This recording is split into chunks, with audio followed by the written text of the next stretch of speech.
अस्सलाम वालेकुम, welcome back to my channel Shahzain Yasir. मैं हूं इस टाइम पे पाकिस्तान के शहर लाहौर में और वेकेशंस के लिए मैं आया हूं 1 मंथ के लिए। आज की वीडियो में बात करेंगे यूके विज़िट वीज़ा के बारे में और आपके क्वेश्चंस हैं, कुछ मेरे पास कमेंट्स हैं जिनका आंसर मैंने करना है ताकि कलेक्टिवली सबको आंसर मिल जाए, क्योंकि बहुत से लोग फिर गिला भी करते हैं कि आप कमेंट्स का आंसर नहीं करते, ईमेल्स का रिप्लाई नहीं करते। तो आज की वीडियो में कमेंट्स का आंसर मैं आपको करूँगा। सबसे पहला कमेंट है कि यूके विज़िट वीज़ा पे ख़र्चा कितना आता है। ख़र्चे में दो चीज़ें होती हैं, एक तो वीज़ा फ़ी है और उसके अलावा आपने कंसल्टेंसी के चार्जेस पे करने होते हैं जिससे भी आप अपनी फ़ाइल प्रिपेयर करवाते हैं। तो यूके विज़िट वीज़ा की फ़ी पहले से थोड़ी सी बढ़ चुकी है। अब अगर आप पाकिस्तान से वीज़ा अप्लाई करते हैं तो यूके विज़िट वीज़ा की जो मुकम्मल फ़ीस है जिसमें टैक्स भी शामिल होता है वो आलमोस्ट 57,000 58,000 ये आपको पाक रुपीज़ में पे करनी पड़ती है। अपने कार्ड से आप इजीली पे कर सकते हैं, कहीं पे आपको बैंक में जाने की ज़रूरत नहीं होती, अपने कार्ड से आप इजीली फ़ीस पे कर सकते हैं। इसके अलावा कंसल्टेंसी चार्जेस से आप अपना काम करवा रहे हैं वो फिर उस पर डिपेंड करता है कि वो कितने चार्जेस लेता है आपसे। अच्छा, सेकंड क्वेश्चन है कि यूके विज़िट वीज़ा का प्रोसेस टाइम कितना है। प्रोसेस टाइम बेसिकली मैं आपको बताऊं कि प्रोसेस टाइम जिस दिन आप बायोमेट्रिक करवा के आते हैं वहाँ से आपका प्रोसेस टाइम स्टार्ट होता है, ना कि आप जिस दिन वीज़ा एप्लीकेशन स्टार्ट करते हैं, क्योंकि वीज़ा एप्लीकेशन आपकी 6 मंथ्स तक वैलिड रहती है जब तक आप उसे सबमिट नहीं करते। तो जब आप बायोमेट्रिक जिस दिन करवा के आते हैं उससे ऑनवर्ड आपका प्रोसेस टाइम स्टार्ट होता है। और पाकिस्तान से जो प्रोसेस टाइम है एटलीस्ट 20 डेज़, आजकल जो है मिनिमम 20 डेज़ लग रहे हैं, मैक्सिमम 30 डेज़, 20 to 30 डेज़ के अंदर अंदर आपको डिसीजन रिसीव हो जाता है। और डिसीजन रिसीव किस तरह होता है, नॉर्मली ईमेल पे ही आपको डिसीजन रिसीव होता है। अगर आपका वीज़ा रिफ्यूज़ होना हो तो आपको रिफ्यूज़ल लेटर रिसीव हो जाता है वाया ईमेल।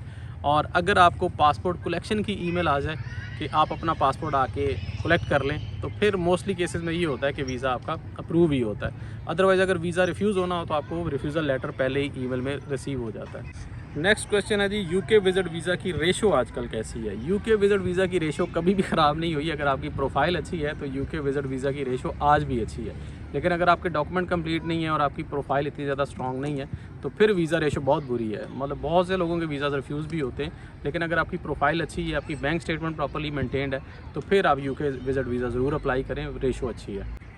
अगला comment I think Saudi Arabia से है कि 2000 सैलरी पे क्या वीज़ा अप्रूव हो सकता है। 2000 रियाल की बात हो रही है, SAR मीन्स रियाल, कि 200 रियाल पे क्या वीज़ा अप्लाई किया जा सकता है और यूके विज़िट वीज़ा हासिल किया जा सकता है। एक सिंपल सी बात है कि 2000 रियाल में आप क्या जस्टिफाई करेंगे वीज़ा एप्लीकेशन में, कि 2000 रियाल में से आप कितना स्पेंड करते हैं और आपकी सेविंग कितनी है और आप यूके विज़िट वीज़ा पे कितने विज़िट पे कितने आप स्पेंड करेंगे। तो इन चीज़ों को जस्टिफाई करना थोड़ा मुश्किल हो जाता है। तो अगर आपने यूके विज़िट वीज़ा अप्लाई करना है तो एटलीस्ट आपकी जो सैलरी है 5000 या इससे अबव होनी चाहिए, तो उससे आपकी जो प्रोफाइल है ज़रा बेहतर और स्ट्रांगली शो हो सकती है।